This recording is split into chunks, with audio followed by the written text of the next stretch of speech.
इलाज है या नहीं है। इलाज तो अभी तक सर्दी जुकाम का भी नहीं है, सर्दी जुकाम की भी कोई वैक्सीन नहीं है। क्या हम उससे डरते हैं? नहीं डरते हैं। क्यों?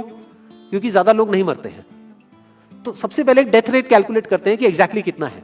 कितने टेस्ट हुए? 40 लाख टेस्ट हुए, उसमें से 2 लाख लोगों को हुआ, तो नियर अबाउट एवरेज कितनी आई? 5%। अगर यही हमने 4 करोड़ टेस्ट करे होते तो कितने डिटेक्ट हो गए होते अब तक? 20 लाख हो जाते। 40 करोड़ करे होते तो कितने हो जाते? 2 करोड़ हो जाते। टोटल अगर कर लिए होते हमने टेस्ट 130 करोड़ का, तो कितना नंबर निकल करके आ जाता? Near about 5 crore. इसका मतलब 5 करोड़ लोगों को या तो आज की डेट में है या हो चुका है।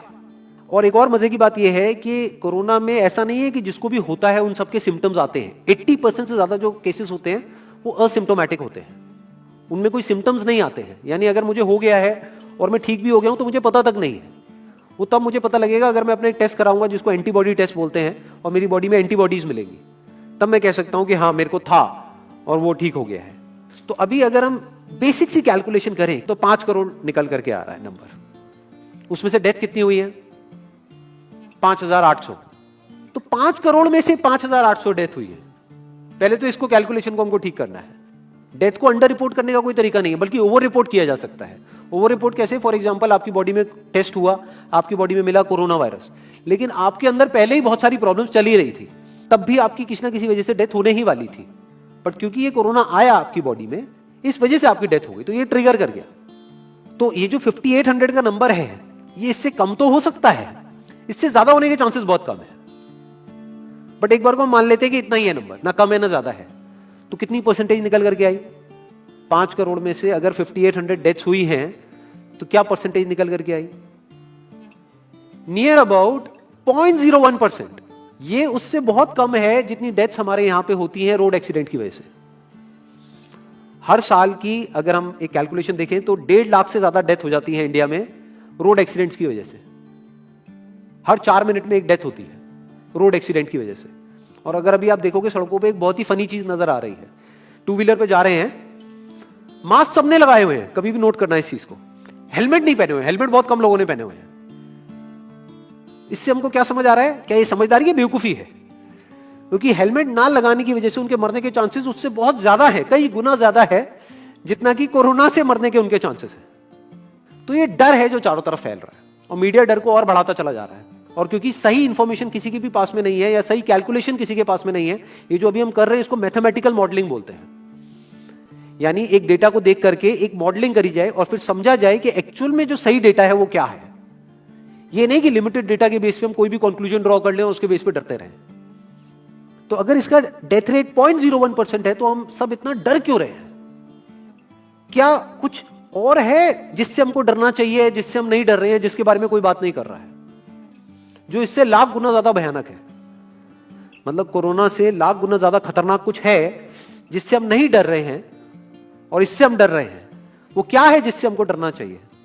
अनएम्प्लॉयमेंट। अभी पीछे कुछ आर्टिकल्स आए थे न्यूज़पेपर में जहां पे एक फिगर आई थी निकल करके, I am not too sure ये फिगर कितनी सही है कितनी नहीं है, जहां पे आया था कि 13 करोड़ लोग अनएम्प्लॉयड हो गए।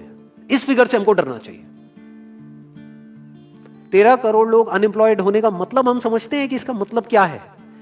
इसका मतलब ये, अगर इकोनॉमी पॉइंट ऑफ व्यू से देखोगे, कि ये जो 13 करोड़ लोग हैं ये अपने जो खर्चे हैं वो अब बहुत ही लिमिट में कर देंगे। जिस बंदे की नौकरी चली गई है, क्या वो जाकर के मार्केट में नए कपड़े खरीदेगा? क्या अपने बच्चों के लिए खिलौने खरीदेगा? ट्रैवल एंड टूरिज्म तो भूल ही जाओ। ऐसी और हजारों इंडस्ट्रीज हैं जिनकी धज्जियां उड़ जाएंगी क्योंकि डिमांड कम हो जाएगी ओवरऑल इकोनॉमी के लेवल पे। जब डिमांड कम होगी तो क्या करना पड़ेगा इन ब्रांड्स को, इन कंपनीज को क्या करना पड़ेगा, इन मैन्युफैक्चरर्स को क्या करना पड़ेगा? अपनी सप्लाई को कम करना पड़ेगा। जितनी उन्होंने सप्लाई कम करी, अनएम्प्लॉयमेंट और बढ़ गया। कि आज जो नंबर 13 करोड़ है वो बढ़ करके कितना हो गया? 20 करोड़। यानी पूरा का पूरा लूप बन जाएगा। इस लूप को बोलते हैं रिसेशन, जो ग्लोबली ऑलरेडी रिसेशन आ चुका है। और अगर यही रिसेशन और डीप होता चला जाए तो उसको बोलते हैं डिप्रेशन, जहां से एक इकोनॉमी को बाहर आने में 5 से 10 साल लगते हैं। तो इकोनॉमी का पहले ही बुरा हाल था, प्लस इस कोरोना की वजह से और बुरा हाल हो गया है, प्लस जो रहा सहा हमारा जो अपना डर है वो सिचुएशन को और खराब करता चला जा रहा है। और इस डर को हर कोई बढ़ा रहा है, कोई भी कम करने का काम नहीं कर रहा है। एक्चुअल में अगर आप मेरे स्टैंड पॉइंट से देखोगे तो डरने की कोई जरूरत ही नहीं है, क्योंकि जो डेथ रेट है वो बहुत ही कम है। तो हम डर क्यों रहे हैं? सोचो। बस इसलिए कि डेथ नहीं होनी चाहिए। अगर यही हमारा ऑब्जेक्टिव है कि डेथ नहीं होनी चाहिए, मतलब हम कहते हैं कि किसी की डेथ नहीं होनी चाहिए, तो फिर तो लॉकडाउन परमानेंट हो जाना चाहिए, सड़कों पे निकलना ही नहीं चाहिए, क्योंकि सीधा सीधा 1.5 लाख डेथ बचेंगी। 1.5 लाख लोग जो हर साल एक्सीडेंट में मरते हैं, उनको हम बचा सकते हैं ना, उनकी लाइफ बच जाएगी। परमानेंट कर दो लॉकडाउन को। कैसा है आइडिया? ये बिल्कुल ऐसा है जैसे मैंने एक आदमी की एक कहानी सुनी थी, उसके घर में एक चूहा घुस गया, तो उस चूहे को उसने पकड़ने की बड़ी कोशिश करी, लेकिन वो चूहे को नहीं पकड़ पाया। तो एंड में उसने क्या किया, घर पे आग लगा दी, अपने घर में आग लगा दी। उसके बाद भी चूहा तो बच करके निकल गया, घर चला गया, घर जल गया। यही हालत है इसकी, कोरोना की। इस डर को हमको खत्म करना पड़ेगा, तब जाकर के इस प्रॉब्लम का एक्चुअल में सॉल्यूशन निकलेगा, जो रियल प्रॉब्लम है। और रियल प्रॉब्लम कोरोना नहीं है। रियल प्रॉब्लम क्या है? हमारी जो इकोनॉमी है। रियल प्रॉब्लम क्या है? अनएम्प्लॉयमेंट। तो इस वीडियो के थ्रू मैं अपनी एक हम्बल रिकमेंडेशन देना चाहूंगा गवर्नमेंट ऑफ इंडिया को, या जो भी लोग एक पर्टिकुलर पोजीशन पे हैं उन लोगों को, कि हमको टेस्ट करने कम करने हैं, टेस्ट बढ़ाने नहीं है। अभी हम गलती क्या कर रहे हैं? टेस्ट बढ़ाते चले जा रहे हैं, जिसकी वजह से केसेस बढ़ते चले जा रहे हैं, जिसकी वजह से डर बढ़ता चला जा रहा है। गवर्नमेंट क्या एक क्राइटेरिया नहीं बना सकती कि जो क्रिटिकल केसेस है बस उन्हीं का टेस्ट करो, क्योंकि उन्हीं को हॉस्पिटल में एडमिट करने की जरूरत है, तो उन्हीं का टेस्ट होना चाहिए ना। जो वैसे ही ठीक हो रहे हैं, अपने आप ही ठीक हो रहे हैं, जिनको माइनर सिम्टम्स हैं और वो खुद ही ठीक हो रहे हैं, उनका टेस्ट करने की क्या जरूरत है? उससे तो पैनिक और बढ़ेगा। और अगर टेस्ट कर भी दिया तो हम करने क्या वाले हैं? उनको क्या हॉस्पिटल में एडमिट करने वाले हैं? नहीं, घर पे क्वारंटाइन करने वाले हैं। अभी जो क्वारंटाइन वाला फंडा है, ये भी जब बेस छोटा होता है तब तो काम करता है, जब करोड़ों में हो जाता है तब काम नहीं करता है।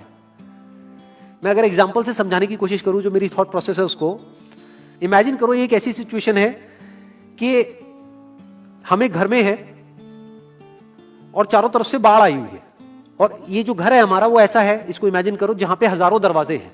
तो हम क्या करें, इसमें से एक दरवाजे को पकड़ लें और उसी को पक्का करते चले जाएं। ये है क्वारंटीन, और बाकी के हजारों खुले पड़े हैं। एक को हम पक्का करते चले जा रहे हैं क्योंकि यहां से पानी अंदर नहीं आना चाहिए। इंडिया की पॉपुलेशन क्या है? 130 करोड़। टेस्ट कितने हुए हैं अभी तक? 40 लाख। दिल्ली के कितने हो रहे हैं? 1 लाख। महीने के कितने हुए? 30 लाख। साल के कितने हुए? 3 करोड़ 60 लाख। तो यानी कि अगर हमको सबका टेस्ट करना है तो कितने साल लगेंगे? 36 साल। तो जब हमको दिख रहा है साफ साफ कि हम सबका टेस्ट कर ही नहीं सकते, तो हम टेस्ट क्यों बढ़ाते चले जा रहे हैं? या तो सबका टेस्ट करो और सब में से सबको देख करके सबको क्वारंटाइन कर दो। ये बिल्कुल ऐसा हुआ कि वो जो घर है जिसकी मैंने अभी बात करी, या तो उसको हर तरफ से सिक्योर करो कि अगर उसके 1000 दरवाजे हैं तो एक को बंद मत करो, सारे बंद कर दो।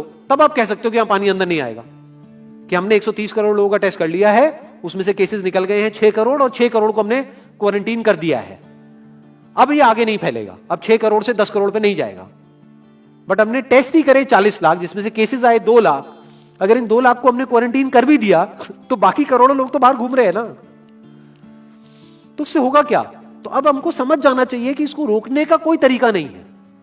तो अब इसका प्रैक्टिकल सॉल्यूशन क्या है? गवर्नमेंट की तरफ से हमको सिर्फ ये इंफॉर्मेशन चाहिए कि भैया अभी कितने बेड्स ऑक्यूपाइड हैं आपके स्टेट में, और अभी कितने और आपने अरेंजमेंट कर रखा है, और कितने और कर सकते हो। अब वो बेड चाहे किसी हॉस्पिटल में हो चाहे किसी होटल में हो। और प्लस ये इंफॉर्मेशन क्यों नहीं जा रही लोगों के पास में कि इतना डरने की जरूरत नहीं है जितना आप डर रहे हो।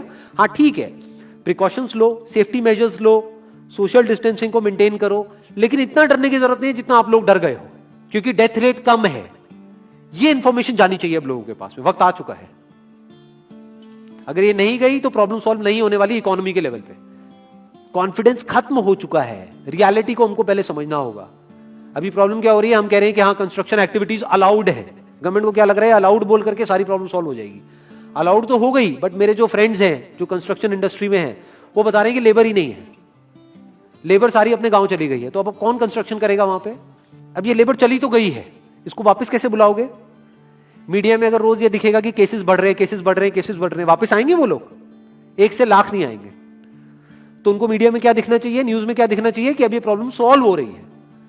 तो लोगों के अंदर का डर निकलना चाहिए। यानी जो भी मैंने अभी तक कहा, अगर मैं उसको सम अप करूं तो वो क्या है प्रैक्टिकली, अगर पॉइंटर्स में सॉल्यूशन देखा जाए। नंबर 1 मोस्ट इंपॉर्टेंट, टेस्ट धीरे धीरे हमको कम करने हैं, बढ़ाने नहीं है।